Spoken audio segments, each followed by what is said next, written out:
Here's Espo. Stuff out of here. It's Southwest Bias.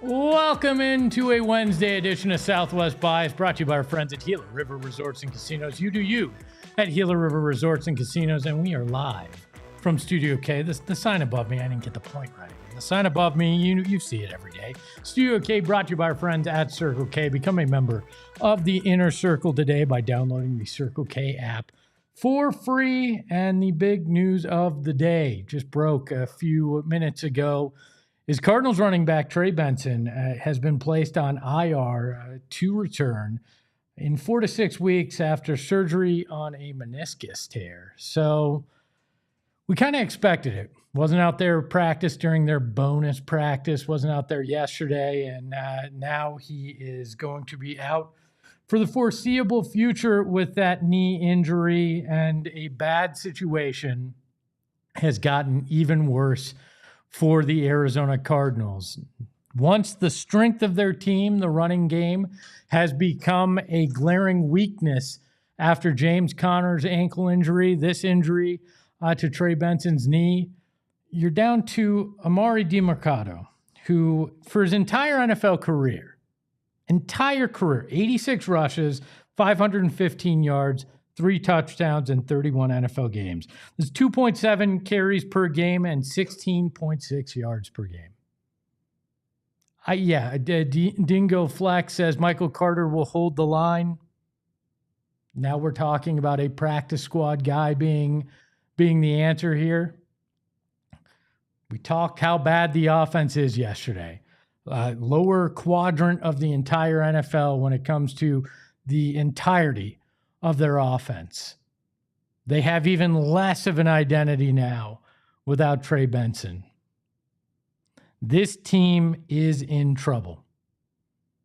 They are in dire need of something positive, something massive. And I know it's rare. I know it hardly ever happens in the NFL, but the Cardinals need to make an in-season trade. If this is not a year that you're going to completely write off as a wash, we'll be lucky to get to kind of 500 kind of year with this offense and how depleted it is with the approach to the offense, you need to make a move unless you're prepared to be that, unless you're prepared to look at what's in next year's draft and figure out what your quarterback situation is long term. If you want to really judge what's going on here, you need reinforcements. There needs to be a trade.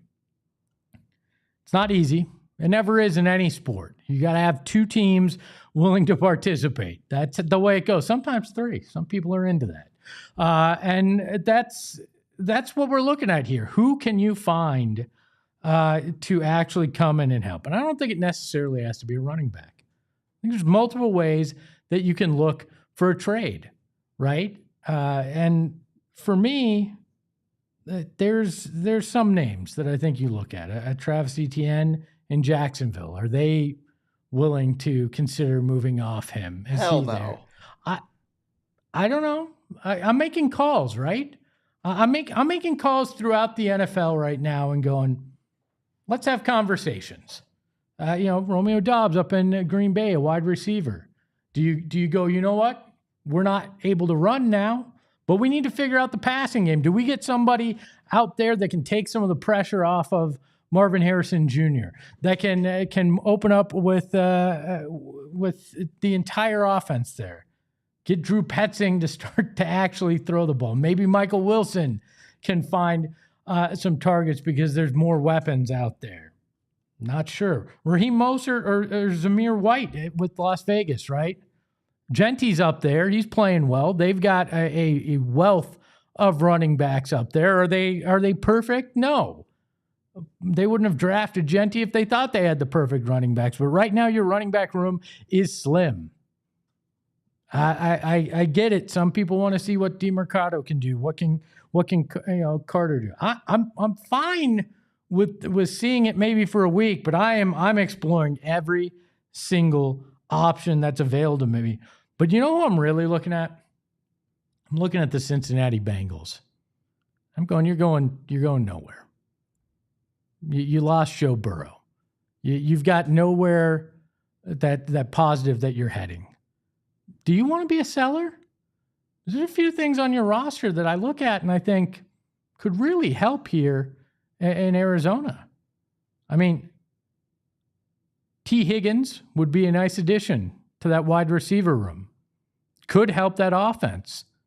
But what if you go a different direction? What if you say, I'm just going to double and triple down on defense? Do you knock on the door? Do you pick up the phone? Do you call the Cincinnati Bengals and say, Trey Hendrickson, what do you want for him? Will you part ways with one of these two guys or both? Maybe we're feeling flush with draft picks and talent that we'll trade. Do you want to give up Hendrickson and Higgins? Do you want to make it where it's pretty clear where you're headed? Why don't you get there faster? Why don't you move off a few of those guys? Give us those guys. We'll give you some draft capital, maybe some young talent if you want. You guys can go into your retool, rebuild, and we're going to try to win this year. Because I'm sorry, but I don't think you have any option other than to try to make it work this year. There are too many question marks going into next year if you have another terrible season right now, right? There are too many question marks that you're going to have to answer this offseason. For me, I want you to try to figure out how to make it work this year. And right now, you're giving Drew Petzing a heck of a lot of excuses as to why his offense isn't working with injuries and whatnot. I think you have to make a trade. I feel like the bias in the chat are agreeing with it too. Big Hunt LV says Mostert would be a nice option. Tyler saying trade for Breece Hall or Kamara. I mean, maybe the Saints are thinking, you know what, we gotta pull the ripcord on all this. We're a little too good for how bad we want to be. I'd make that call as well. If I'm Monty Austinfort today, I start feeling out everything. I see how Sunday plays out, but I'm not going to put a lot on Sunday because you're playing the freaking Titans. If you want to compete, if you want to be, as Calais Campbell said, who they could be that you saw through the first 4 weeks, you're going to need to do something because it ain't going to work running Amari DeMercado and Carter and Bam and whoever else you're going to call and bring up from the practice squad if you still want the run game to be a part of your offense, which Drew Petzing's in love with it. So you better find somebody that can help or can help make your team better in other areas to make up for where you're going to have a massive deficiency.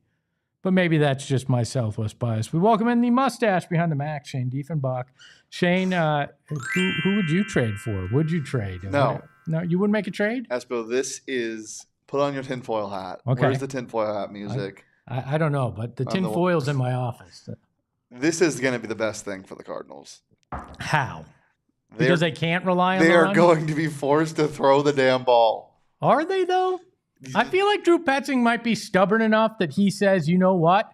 I'm going to continue to run the ball. Because you can't establish a pass if you don't run. Well, here's the thing, Espo. Now I think this team is going to be down in more games than they would have been. So they're going to have to throw the ball. And maybe they're like, this whole passing thing is working.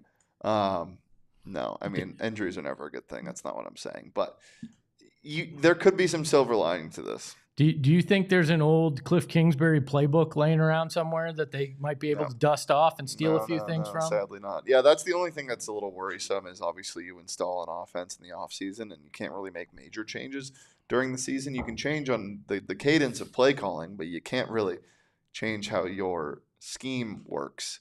And sadly, they went into the season with a scheme that was relying on James Conner and Trey Benson. And now You don't have either of those guys. Nope. You don't even have Walmart versions of those guys. It's not disrespect to DeMarcado. He's just not those guys, right? There's Kmart?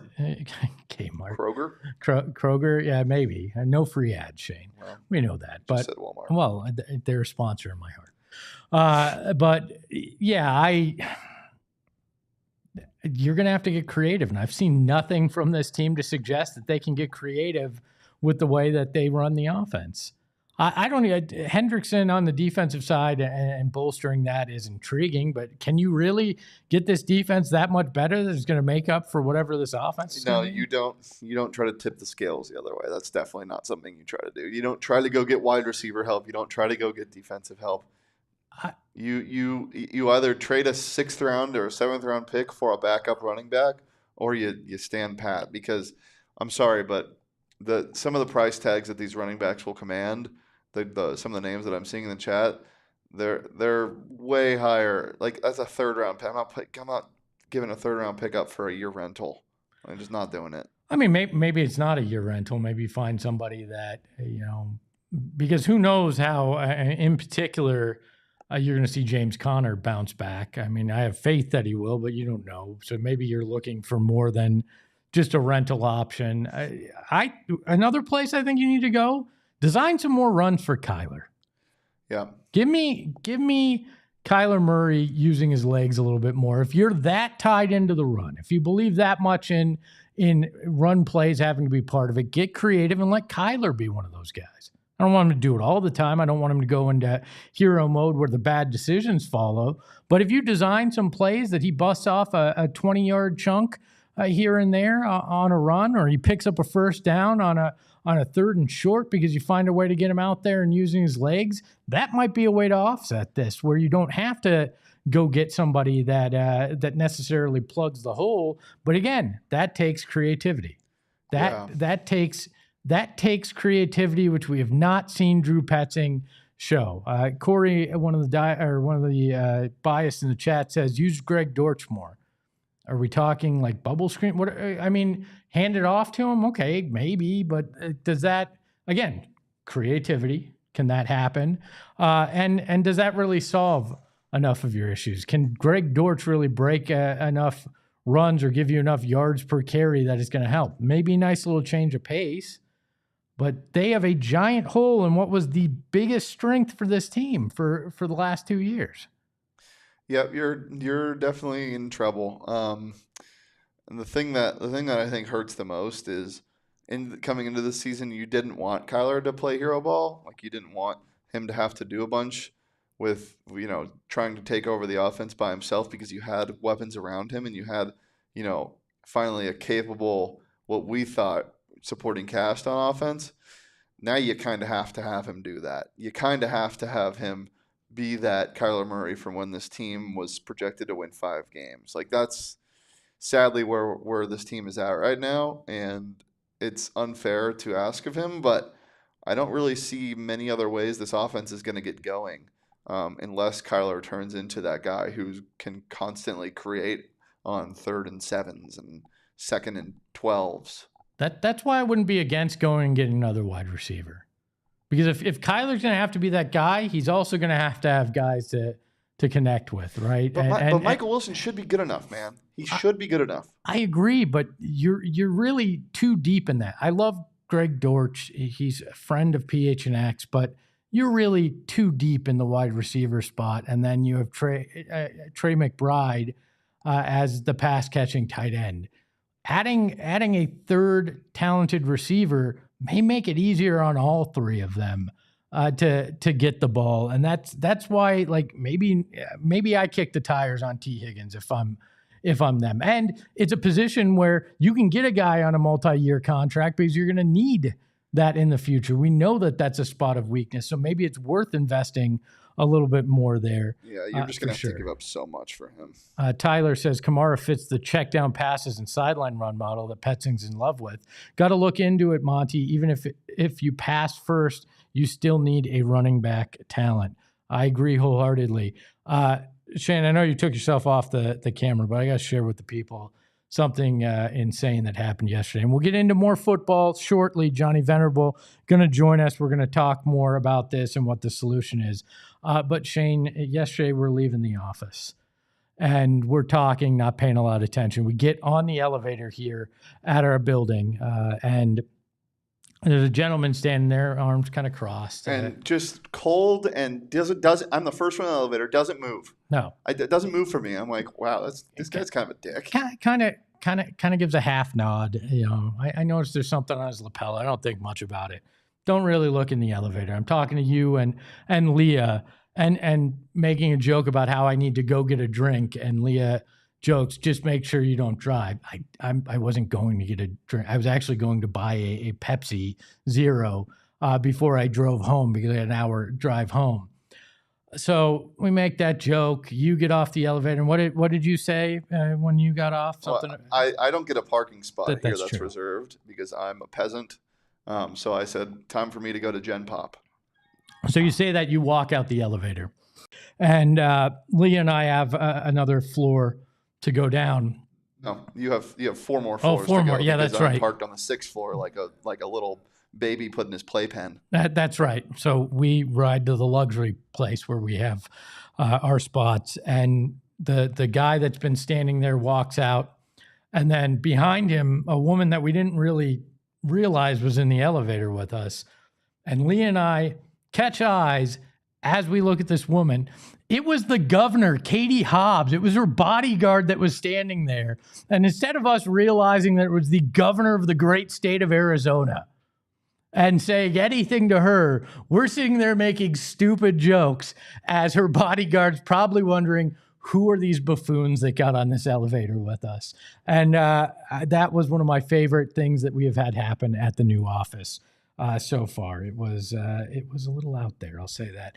By the way, 2 quick things, and then we will hit a break and get to Johnny. One, ASU football officially going to London, so we will be sending Shane via Amazon to go out there next year. Hey, we're working on something. I hear it's a jolly good time. And then the Mercury will face the Las Vegas Aces. The powerhouse of the WNBA and the WNBA finals that start on not Friday. My MVP. Not my MVP. Hell no, not my MVP. Not my and Becky Hammond ain't my coach of the year. I actually like it. The Mercury are going to be the underdogs yet again, and they've thrived in that position. We'll talk about more of that later in the week, but we've got more Cardinals. Trey Benson talking. How the hell do we fix this thing now? Johnny Venerable joins us after the break. Gila River Resorts and Casinos. You hear me talk about them at the beginning of every show, and their slogan is you do you. And I want you to go out there this weekend and have a great time. Do it up big for you out at Gila River Resorts and Casinos. They've got amazing locations, 4 of them in the Valley: Wild Horse Pass, Lone Butte, Vequiva, and Santan Mountain. They have a lounge that is unbelievable. They're a AAA 4-diamond resort that lets relaxation take charge and unbeatable mountain views that you get out there in the desert. 4,500 slots, live table games, and one of the biggest sports books in all the land. You can get it out there at Wild Horse Pass in particular. So go big or go home, and go home a winner. Don't go big and go home. Go home a winner. All right, I don't do that very often. From upscale to approachable, casual to classy, from bar to bar none, their selection of dining options is always in good taste. So you do you at Gila River Resorts Casinos. Visit playatgila.com for more details. And branded bills, I wear it every day. You see it on the desk every day. They're the best hat, and the best thing about them is they're made right here in the Valley. I've toured their old facility in Mesa. I've been to their new facility in Tempe. This is something that all Arizonans should be proud about. A company that is Arizona born and bred, and you get some of the best hats, some of the best apparel. You want custom hats? We got them. We've got custom PHNX ones. You want them for your business? They'll take care of it too. We've got the Phoenix one that I love as well. You want good apparel? They got that as well. You see me wearing these hats every day. I'm a hat aficionado, and I wear wear branded bills almost exclusively now. I have like 70 hats. Most of them are becoming branded bills at this part. It's comfortable, it's classy, it's stylish, it's just that fun. And just for you, I've got a deal. You're going to head to brandedbills.com or click the link in our description. You can get 15% off your first order using that promo code BB, PHNX. Back into Southwest Bias and our good friend, Johnny Venerable. I put up the bat signal, the JV signal, and he said, you know what, Espo, for you, I'll be there. Johnny, how are you today, my friend? I'm doing well, my guy. How we living? I'd be better if we had a running back. We got a couple. It's all right. Things will be okay. Can we get the Scat Pack JV out there? I'm happy to strap up. A lot of people in our comments say Drew Petzing should have to run the ball this week. I don't hate that idea. Put him back there. I thought that was hilarious. I think they'd pass a hell of a lot more. We'd kind of been tipped off. If you've been watching our fine program every day at 4:30, and then we dropped a VOD Monday morning, Bo and I did. We'd been tipped off of this last Friday that his injury was significant, because I remember watching with Bo and Noah and Damon and Britton during the watch along last Thursday night. And it's like Trey Benson wasn't in the game for the final possession. And I'm like, do they like the matchup here? What's going on? And then it come out that he's got a knee injury, and we're not going to allude to what the injury is, but he's going to miss time. And if you're a running back and you've got an issue with your knee, that can linger. I understand the notion of let's make a deal. Number one, the Cardinals don't deserve a trade yet. If they get to the, I'm serious, if they get to the trade deadline and they're like, things are clicking on offense, and they're like, oh, we're an Alvin Kamara away from taking that next gear. Sure, explore that. Kamara's on a cheap 2-year deal. You have really no ties to any back. James Conner, unfortunately, could be cut this offseason, and you save $8 of his $10 million. That's the NFL. That's the business of the NFL. Right now, if you ask me, I would say they're drafting a back next spring. But the offense is broken right now. It doesn't matter if it's me, you, Walter Payton, Adrian Peterson back there. The run game schemes, the concepts are in the toilet. And if you look no further, what's going on with the Dallas Cowboys, they're the most efficient run blocking team in the NFL. Why is that? They took the Cardinals O-line coach, made him their default coordinator, even though Schottenheimer calls plays. And now look what happened. They're in a very difficult spot is Arizona. I like Trey Benson. I think DeMercado is very capable if they figure this out. Would you explore other things, though? Because I was talking with Shane about this, and I think maybe look at a wide receiver. Maybe it's not just looking to replace a running back. Maybe it's time to go, okay, we need to take the pass game more seriously. Let's try to find an additional wide receiver, and maybe that opens up some additional looks. That's one thing that came to mind with me. And then even if the guy has multiple years on a contract, you need that position anyways. So maybe it's worth the investment now. 1,000%. I think they're going to open it up this weekend moving forward. I tweeted that out earlier this week because we knew that the Trey Benson injury was coming. And so it was personnel is going to dictate this. They had already almost abandoned 12 and 13 personnel against the Seahawks. And I thought they showed more life, especially in that second half. If you're telling me they can build off that performance against the number one defense, they looked much more competent offensively against Seattle than they did against San Francisco, and large stretches against New Orleans and Carolina. I think this weekend we're going to see Kyler Murray in the shotgun. We're going to see DeMercado as the single back. And we're going to see Michael, Greg, and Marvin, the 3 wideouts with Trey McBride. That's your formula. And I'm with you. If Chris Olave makes sense, if there's a piece, do it. But you don't do it if you're 500. Don't do it if you're below 500. You have to earn it. And you can beat these teams with your defense. If you unlock this offense with the personnel that you have, you can go into the bye 4-3. Hell, you can go into the bye 5-2. But you this defense is going to keep you in games. But I'm of the mindset right now, Espo, this is Drew Petzing's last stand. Not he's going to get fired tomorrow, but he'll get replaced in January. He'll be replaced by Kevin Stefanski in January. If this continues, Stefanski will be fired in Cleveland. Jonathan Gannon loves Kevin Stefanski. That's who would be the Cardinals' next OC. But we're not there yet. And if I'm Drew Petzing, it's if I'm going down swinging, why not do it with what my personnel does best, and that's 10, 11 personnel. That's why that's why I think you have to make a deal, right? For me, I don't think this can be another wasted year. I don't think this is something that you can kind of wave your hands and go, okay, well, we have to wait and see if they can be 5-2 or 4-3. There's so much riding on this year and understanding who this team is, understanding if this is actually a team that you can proceed with Kyler Murray. Like I feel like you have to have some answers coming out of this season and not just another high draft pick, because this is when you have to make all your changes this offseason if you're going to pivot off of any of this. And if you don't have a true understanding of this group because of injuries or whatnot, or things that could be blamed for not having an understanding, your defense is too good to not give it a chance to win this year. I think you can trade anything beyond like a first and second round pick. Okay. I don't think you can trade. Listen, I believe in Kyler Murray. I think the offense, when you lean into his strengths, he's going to be able to do some really good things.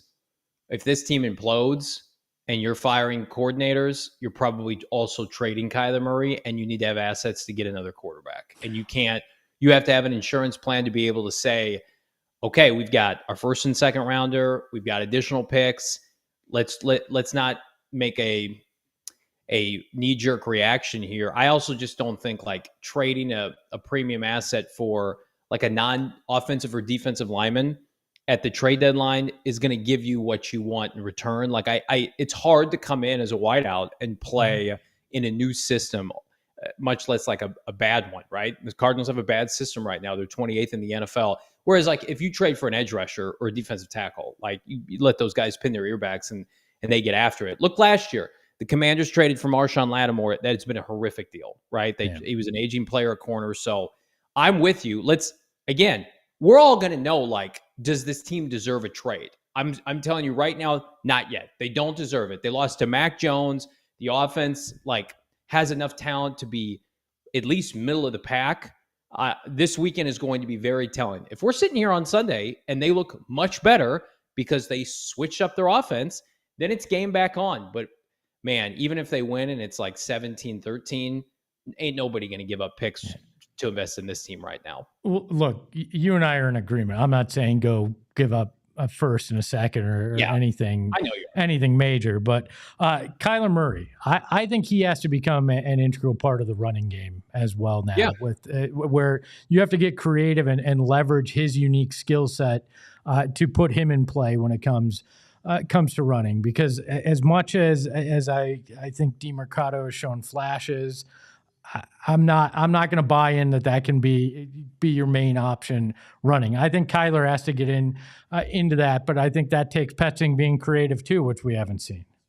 Yeah, and I also think like part of the reason they run like 12, 13 personnel, they want to control the line of scrimmage, but it's kept Kyler Murray upright. And now it's like, well, your run blocking's not great. You know, Kyler Murray, Drew Petzing are in critical years. Like, I'm willing to give up some sacks for some big plays. I'm willing to give up some sacks for his ability to make plays in the, in 10, 11 personnel and be special, right? I think it's tough for any quarterback to be a running QB, like in a 5 to 7 step drop under center offense. So again, his height is a disadvantage in the offense that they want to run. Like I can admit that. I think people can admit that. I think like last year it was probably about as good as it was going to get in this offense. Now it's like, okay, dial it back to Lincoln Riley, Oklahoma State, like Pete Cliff Kingsbury, like let him sit back there and survey the field. By the way, Marv looked much more comfortable running this offense in the second half. And there was a little bit more like cohesiveness when Marv was like choosing to catch the football. Like Trey McBride had more targets. Marvin Trey had 10 plus targets against the Seahawks. Like that's the formula. The formula is not DeMercado in a cloud of dust, 20 plus touches. Like, You're not winning a playoff spot. You're not winning the NFC West with a run-dominant offense. Like, I honestly do believe, Espo, we saw the best version of that offense last year. And what did it get you? 8 wins. Congratulations. You should not have doubled down on that. There's still time. The best coaching staffs in the NFL can flip a switch and to scheme it up mid-season to support their personnel. We're going to find out if the Cardinals have one of those staffs beginning on this weekend. If Kyler Murray goes out there and throws for 300 plus yards and multiple touchdowns, there's going to be two schools of thought. People are going to say, well, it's the Titans, which is the incorrect school of thought. Or the right frame of mind is, you should have been doing this all along. Are you guys crazy? Are you outside your mind? But all that matters is they get it done. I got to tell you, you're 100% right, because the offense didn't look good against bad competition earlier in the year. So you can't then turn around and be like, well, they look good, but it's the Titans. No, if they look good, you got to give them credit for figuring that out. But you said something that drives me nuts, and not about you, about this offense. You said it's an offense that at Kyler's height, he can't really run. Then why, and again, not at you, but why in the world is that what Drew Petzing went with? Good coaches find systems that fit the pieces that they have, not be married to a system and then try to shoehorn guys in that can't run it. I don't want to come off as I hate the people who knock Kyler Murray for his height. And I'm not saying no, he could run it. There's a ceiling. The offense that they tried to run with Kyler in 12-13 personnel the last 2 years has a ceiling. And by the way, that ceiling has gotten lower because everybody around him has gotten worse for whatever reason. Everybody has regressed. Who's looked good offensively this year? Nobody, right? Paris Johnson Jr., their left tackle. Congratulations, 1 out of 11.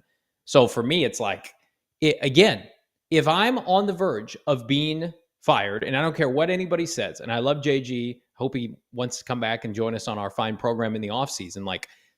It's October 1st, January 1st, and you're 7-10, and your offense is bottom tier, they're going to have to fire Drew Petzing. That's just, so if I'm Drew, why wouldn't I just be well, this isn't working, and now I don't have my favorite toy in James Conner or my other bell cow that I wanted. What's really frustrating, though, and I mentioned this on yesterday's show, is this offense is Drew's, even personnel. Most OCs, it's where you're not influencing drafting players, but it's Tip Ryman, his guy. He wanted big receivers. He wanted the third round of the 2024 draft, Isaiah Adams, Trey Benson, Tip Ryman. It's those are all Petzing guys. So it's kind of ironic. We're sitting here and it's it was really Clayton Adams who had the magic key to be able to unlock this offense. It's a pretty big indictment on who's remaining there. And again, to save their jobs, if you're an offensive staff and you want to save your job, put number one in the gun and try to let him make special plays. That's your only shot. I agree wholeheartedly. One last one for you, because I know I sprung this on you and you need to get back to your life. But are you picking the Titans this weekend because you are wearing Titans blue? I am not. No, they're the worst team in the NFL. Their coach is going to be fired. I'm glad they didn't fire him this week. He is getting into it with the media. I mean, as bad as it is in Arizona, go watch Brian Callahan's presser from Sunday. And I feel bad for Cam Ward.